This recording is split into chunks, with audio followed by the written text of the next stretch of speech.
Hi, and welcome to Geno's Tuesday morning wrap-up. I know, normally it's Monday morning, but what were we doing yesterday? Giving you some great football picks in the pros and in college. And I'll admit, the one I gave you yesterday was a loser, but you cannot argue. I went 4-2 overall against the spread, 3-0 Saturday night, so Daddy's giving you some winners. We took a loss last night, but let's face it, there's chance in gambling, and no one knew that Michael Brewer, the quarterback for the Hokies, was going to get hurt in the red zone driving, and they were about to go up 24-21 and have a nice, what would that be, 17-hook lead? But he got hurt, popped his collarbone, and then it's night-night Hokies. So let's take what we can from this and move forward. What did we see? That the Ohio State Buckeyes and Urban Meyer do not have a problem having three quarterbacks. The rest of the NCAA has a huge problem with them having three quarterbacks, because moving Braxton Miller from quarterback to seemingly every other offensive position in the game. Did you see his spin move on the run? Did you see his one-handed diving catch? Did you see they were using him in the the Wildcat? That's amazing.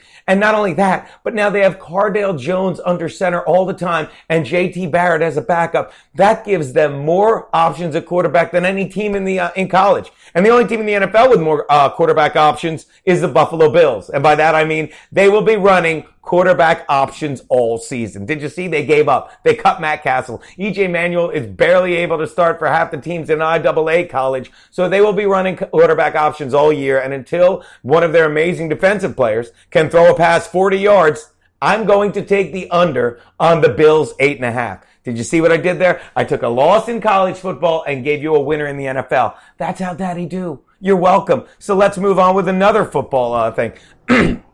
Excuse me. I have great news, Jets fans, and by that I mean terrible news, Jets fans, because Geno Smith was spotted wearing a helmet over the weekend taking positional drills at Jets practice. Wow, that's great, because the last time we saw him, he was in the fetal position after being drilled by a Jets teammate. Look, bringing him back, or just talking about him coming back, is the wrong move for the Jets, because what they are doing right now is actually the right move, and that is focusing on Bryce Petty in the 3-year window with this defense to learn from Ryan Fitzpatrick and move forward. And if you get, Petty in there by halfway through the season, then you know by season's end if this team is going to be any good with him, or if you need to just start fresh and get a new QB. You don't want to be the Bills next year, okay? Because if you don't do that, New York Jets, you have one other option, and that's to move the entire team from New York to Malaysia, because at least they're used to Jets falling off the radar.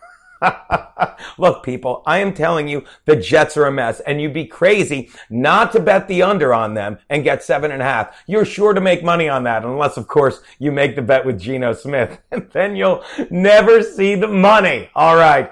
And is anyone following golf? Why would you? Because Tiger Woods isn't relevant. But there's a cute little thing going on between Jordan Spieth and Rory McIlroy, where whoever does worse suddenly gets the number one ranking. Spieth missed the cut. McIlroy had a terrible round at the Deutsch, so now Spieth is the number one. Why am I telling you all this? Because I haven't gotten to golf all summer. If it wasn't for my girlfriends talking back to me, I wouldn't have swung my clubs once. Nothing like ending on domestic violence. Happy Tuesday. There's a couple over-unders in the NFL. Thursday is coming, people.